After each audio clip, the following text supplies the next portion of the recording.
Hello दोस्तों आज हम लेकर आए हैं पश्चिम एशिया एशिया महाद्वीप की जो सीरीज चल रही है जियोग्राफी की। उसमें आज हमारा थर्ड लेक्चर है।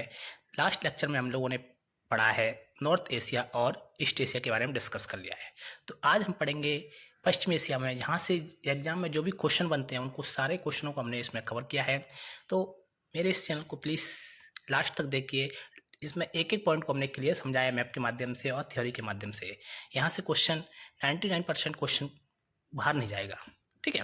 तो दोस्तों जानने से पहले मेरे इस चैनल को सब्सक्राइब कर दीजिएगा और बेल आइकन को प्रेस कर दीजिएगा, जिससे आने वाले नोटिफिकेशन आप लोगों को आसानी से मिल सके।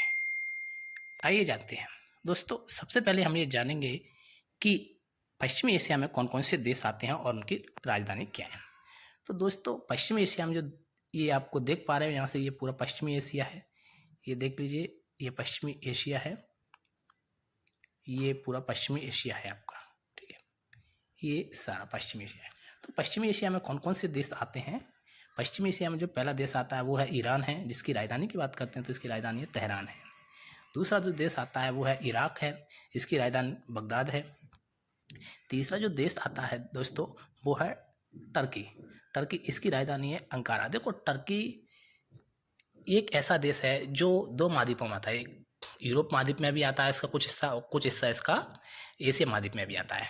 नेक्स्ट हम नीचे की साइड हम लोग देखते हैं तो कौन कौन से देश आते हैं। इसमें आता है एक साइप्रस आता है। साइप्रस एक ऐसा देश है जो भूमध्य सागर में स्थित है।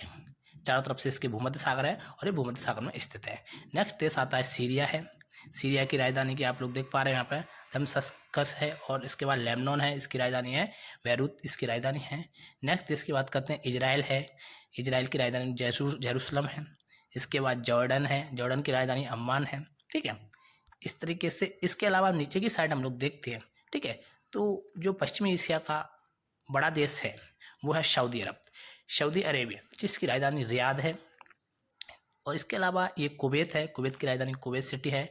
बहरीन है, बहरीन की राजधानी मनामा है। इसके बाद कतर है, कतर की राजधानी दोहा है।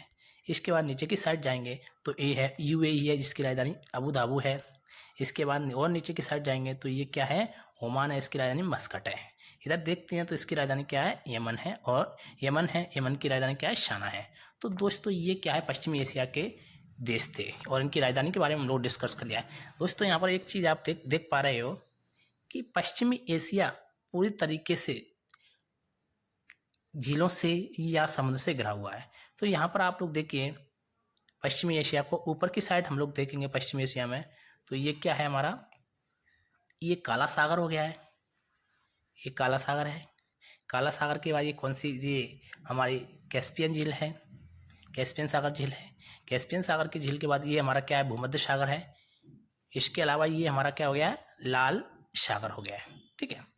दोस्तों एक चीज़ मैं आप लोगों को यहाँ पर बता देना चाहता हूँ कि ये भूमध्य सागर और लाल सागर को जो जोड़ने वाली नहर है उसका नाम है सुएज नहर है।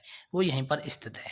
कहाँ पर स्थित है, ये यहाँ पर स्थित है। ये भूमध्य सागर हो गया, ये लाल सागर, इन दोनों को जोड़ने वाली नहर का नाम क्या है, सुएज नहर है, ठीक है।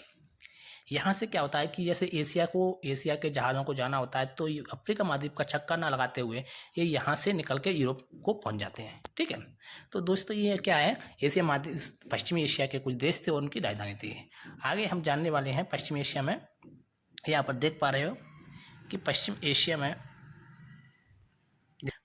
में हम लोग देखेंगे कि पश्चिमी एशिया में कौन कौन से रेगिस्तान हैं। पश्चिमी एशिया में जो रेगिस्तान की हम लोग बात करते हैं तो इसमें रुब अल खाली मरुस्थल, कौन सा है, रुब अल खाली मरुस्थल है। यह मरुस्थल क्या है, विश्व का सबसे बड़ा बालू मरुस्थल है। मतलब कि ऐसे क्वेश्चन पूछा जाता है कि विश्व का सबसे बड़ा बालू मरुस्थल या सैंड मरुस्थल कौन सा है, तो वो कौन सा है, रुब अल खाली मरुस्थल है। जो कहाँ पर स्थित है, ये देखो आप, ये यहाँ पर देख पा रहे हो आप लोग, ये पूरा स्थित है। और ये कहाँ पर स्थित है, ये है सऊदी अरब में स्थित है, ठीक है। दूसरा मरुस्थल है सऊदी अरब में, वो कौन सा है, अन्नपूर्ण मरुस्थल, या ये गर्म मरुस्थल है। तीसरे मरुस्थल की हम लोग बात करते हैं जो कि कहाँ पर स्थित है, ये देखो आप लोग, दस्ते कबीर और दस्ते लुट, दोनों ही मरुस्थल हैं। ये कहाँ पर स्थित है, ईरान में स्थित है। तो दोस्तों क्वेश्चन यहाँ से बनता है कि दस्ते कबीर मरुस्थल किस देश में स्थित है? तो आपको बताना है ईरान में है, और दस्ते लुट मरुस्थल भी ईरान में है। क्वेश्चन यहाँ से बार बार आता है कि दुनिया का सबसे बड़ा मरुस्थल जो रुब अल खाली मरुस्थल है वो किस देश में है? तो आपको बताना है वो कौन सा सऊदी अरेबिया में स्थित है। ठीक है। इसके अलावा दोस्तों यहाँ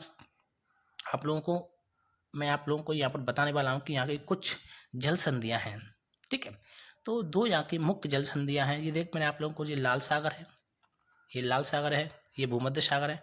यहाँ ये दोनों को सुएज नहर क्या कर रही है? इनको जोड़ रही है। ठीक है। अब नीचे की साइड जाते हैं लाल सागर में, ये नीचे की साइड आ रहे हैं तो यहाँ पर एक जल संधि जो गल्फ ऑफ अनद और लाल सागर को क्या करती है के बीच में स्थित है, उसका नाम क्या है? इसका नाम है बाब अल मंडेब स्ट्रेट या बाब अल मंडेब जल संधि इसको कहते हैं। दूसरी जो जल संधि है वो है हार्मुज जल संधि। हार्मुज जल संधि ये कहाँ पर है? फारसिन या गल्फ, फारस की खाड़ी, और ये क्या है? अरब सागर में। ठीक है। तो इन दोनों के बीच में क्या है? ये हार्मुज जल संधि है। तो दोनों जल संधियों के बारे में आप लोगों को पता हो गया है कि कौन कौन सी जल संधियाँ हैं। ठीक है। तो दोस्तों ये हमारा पश्चिम एशिया के कुछ देश थे और उससे रिलेटेड कुछ इंपॉर्टेंट क्वेश्चन है जहाँ से एग्जाम में आप लोगों को क्वेश्चन देखने के लिए जरूर मिलता है। ठीक है। अगर मेरा इस चैनल से आप लोगों को अच्छा लगे तो प्लीज़ मेरे इस चैनल को सब्सक्राइब कर दीजिएगा और बेल आइकन को प्रेस कर दीजिएगा, जिससे आने वाला वीडियो का नोटिफिकेशन आप लोगों को आसानी से